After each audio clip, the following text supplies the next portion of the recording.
We thought that three-stop wash was a winner until the ledger told a different story. Welcome to the Veteran Entrepreneur Network. I'm Cameron Burrell, Army engineer veteran, entrepreneur, and fleet services operator. Today, we're fixing the slow leaks that make a good day feel profitable but leave you scrambling when bills arrive. Here's the scene. The crew finishes 3 stops, the client signs off, you collect payment. On paper, it looks fine. Then you add drive time between stops, the extra setup minutes, the fuel, the wear on the truck, and a midweek repair. And suddenly that good day disappears. Listen, that scenario is how profitable-looking work bankrupts margins over time. The fix is simple in idea, but discipline-heavy in practice. Measure profitability at the root level, not just per job or per hour. Let me break down the cost buckets so you can stop guessing. First, direct costs. Fuel burned on that route, the labor on site, consumables like soap and chemicals. Second, indirect costs. Maintenance and depreciation, insurance, loan interest. Allocate those across miles or hours. Third, the hidden stuff. Deadhead miles between stops, setup and teardown, admin time to invoice a schedule, and opportunity cost when a truck sits idle. Look, if you skip any of those, your profit number is optimistic. The goal here is simple.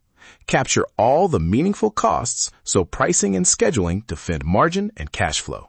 Start with this compact model in your head and your spreadsheet.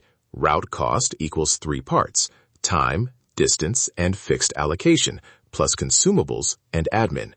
Time is total route hours times your loaded labor rate. Distance is route miles times cost per mile. Fixed allocation is the per route share of monthly vehicle costs. Add consumables and a small admin charge, and you have your route cost. Okay, let's walk actual numbers so this isn't abstract.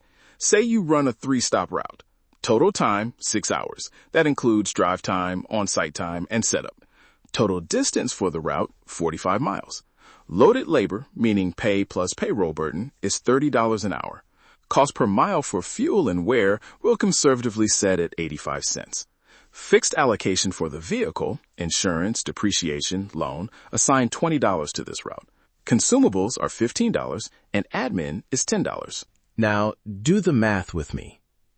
Time cost is 6 hours times $30. That's $180. Distance cost is 45 miles times 0.85. That's $38.25. Add the fixed allocation, $20, consumables, $15, and admin, $10. So route cost equals $180 plus $38.25 plus $20 plus $15 plus $10. That totals $263.25. If you billed $240 for that route, you lost money. Not a little, but enough to matter when it repeats across the week. That simple worked example is why conservative assumptions and tracking matter. You might be thinking, but customers want convenience, not math. Fine, convenience is valuable, but convenience without margin is a dead end. If you want repeatable growth, you need both: pricing that reflects true cost and service that delivers value. So how do you price to protect margin? 3 moves I use in the field. 1, set minimums. Short jobs often have disproportionate setup and admin overhead. A floor stops those from becoming loss leaders. 2, use distance bands, 0 to 10, 11 to 30, 31 to 60, so travel is priced into the job without endless per-mile haggling. 3, offer bundled retainers, weekly or monthly packages that smooth revenue and guarantee volume so you can stage resources more efficiently. Pricing helps, but operations win the day. Batch jobs geographically, tighten SOPs so setup and teardown are predictable, and stage equipment near clusters of customers. Even small time savings scale. Cutting 5 minutes per stop multiplies across daily routes and frees hours you can bill or use to avoid overtime. You don't need expensive software to start. Here's a 5-minute route audit with what you already have. Pick one day's route, use your phone to note start and end times, on-site minutes per stop, and miles driven. Jot any delays or extra setup. Plug those numbers into the formula we used. Look for high deadhead ratios, short jobs with long setup, or routes that trigger recurring maintenance costs. Those are where you can take quick action. Quick discipline tip. Document exceptions. If you waive fees or compress travel charges for a client, log that. Exceptions become expectations.